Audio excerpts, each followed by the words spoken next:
Thank you so much. One of the things that Vicki did not mention is that I am a former KDP staffer. I worked here in 1996, and I see some of my friends out there, which I'll get to in a second. I want to thank Vicki. I don't see Brandon here, but of course Vicki, Brandon for their leadership. Ben, one of my great mentors over time. She knew me when I was just a young kid, Teresa Cruiser, and of course Chris Reeves. And I see one of my mentors from the University of Kansas, Representative Barbara Ballard out there. Great to see you, Barbara, as always. So it's great to be back here in Kansas. You know, as I said, in 1996 when I worked here, we had 2 open Senate seats. We had a number of great congressional candidates. There was so much optimism that year, and we lost. We lost everything, and I decided to move back home to Minnesota, where I'm from. I went back there. We started losing up there. You guys started winning down here. I started to think maybe I'm the problem. But look, congratulations on electing Governor Laura Kelly.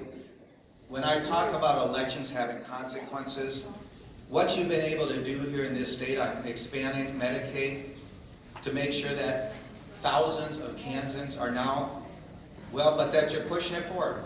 That you're pushing it forward.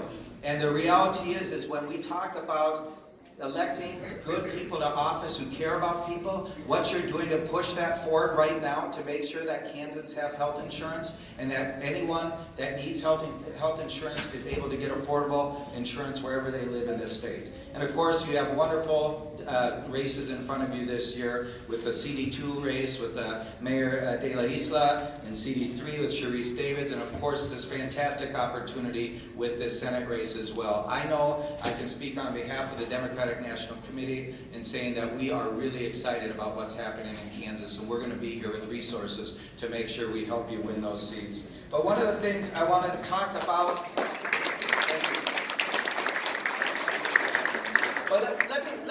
I want to talk a little bit about one of my concerns for this election, and that is unity, party unity. And the reason I want to talk about that is because in 2016, I knew what the Republicans were going to do. I knew they were going to fall in line and support Donald Trump, but what I didn't know was going to happen in 2016 was that some Democrats were going to be complicit in that election, in electing Donald Trump. We had 10% of Democrats who voted for Trump. We had a tripling of the third-party vote. We had 53% of white women vote for Donald Trump, and we normally enjoy a huge gender gap with women.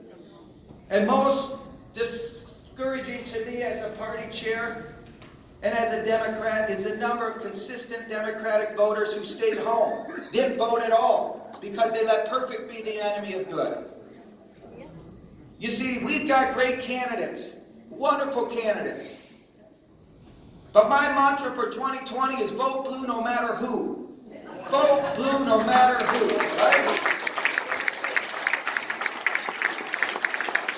You see, some of you may have heard this saying before. Ann Richards, who was a governor in Texas, when she was at a debate, you remember it? When she was at a debate, she said she was a yellow dog Democrat. And what she meant by that was she would vote for a yellow dog on the ballot any day as long as it had a D next to its name, because that yellow dog would be better than a Republican any day of the week. We need every Democrat to do that. Because I'll tell you, all these wonderful candidates we had in this field for president, and the 2 or 3 remaining right now, I will tell you, any one of them would be a better president than a current officer. But you see, Democrats, this election is not about our candidates. Most elections aren't about our candidates. I hate to say it to all you elected officials in this room. You are the vessel that we put our hopes in, our dreams in.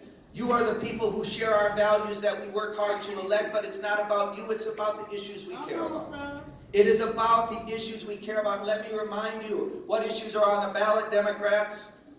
When people are having to ration their prescription drugs and go without insurance, health care is on the ballot this year. When people are still working 2, 3 jobs, over 60, 80 hours a week, and can't get ahead, still underwater, not feeling like they can build a better life, economic justice is on the ballot. When 50,000 people are booted off the voting rolls in Georgia, and the Republicans steal an election, let me tell you, civil rights and voting rights are on the ballot.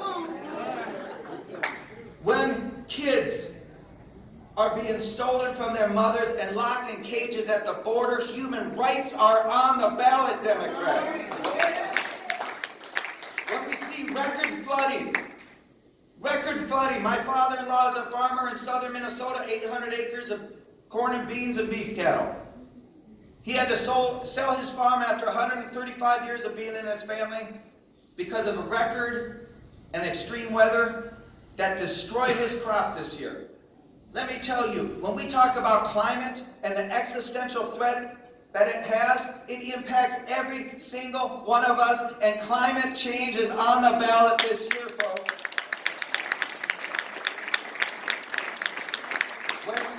When trans women, and particularly trans African American women, are being murdered on the streets throughout this country, equality is on the ballot this year. When states are passing heartbeat bills and trying to make it harder for a woman to exercise her right to make decisions over her body, let me tell you, reproductive rights are on the ballot. And lastly, I don't know about you, but Donald Trump Mitch McConnell has 500 bills sitting on his desk that have been passed by the U.S. House of Representatives under Speaker Pelosi. They're not taking any action on them because you know what they're doing? They're filling the judiciary up and down throughout the country with these far-right conservative justices. And if we're not paying attention to that, we need to, because we're going to be paying the price for Trump's judicial appointments for the next 2-3 generations. So the judiciary is on the ballot. Don't make the mistake of letting perfect candidates good. Don't make the mistake of staying home because your preferred candidate didn't get there. Just remember what you're fighting for. All these things are on the ballot. All these things matter. I know I'm speaking to the choir, but I need you to go out. When you leave this choir and speak to every other Democrat who's on the fence, who's worried, who might be so strongly passionate about one candidate that they're saying, you know what, I'm going to support someone else. Or I might not vote at all. Or I might support Trump. We got to remind them of what we're fighting for. 241 days, folks. That's all we got left. And I'm just going to leave with a quote from my mentor, who I got started with in politics, a guy named Paul Wellstone. Some of you might remember him. If you don't, he was a U.S. Senator from Minnesota who died in a plane crash in 2002. I worked on his very first campaign, and Paul used to say that politics isn't about big money. It's not about special interests. Politics is about the improvement of people's lives. That's what we're doing here. That's why each of you, I was in the back listening to the debate. That's why you guys are engaged in this conversation about building your party so you can improve people's lives. That is the end goal. I always say, I'm not here to win elections. When people say, you're mad, you're the party chair, what are you talking about? That's just a part of it. I'm here to improve people's lives, improve communities, make a difference, make it easier for people to live. That's why we're all here. So thank you so much for all the work you're doing. Thank you for the work you have done and the work you'll do these next 241 days to restore sanity and decency to our democracy. Thank you so much.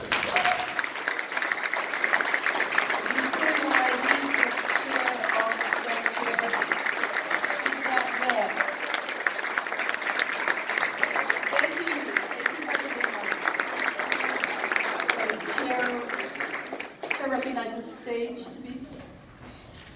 Thank you, Madam.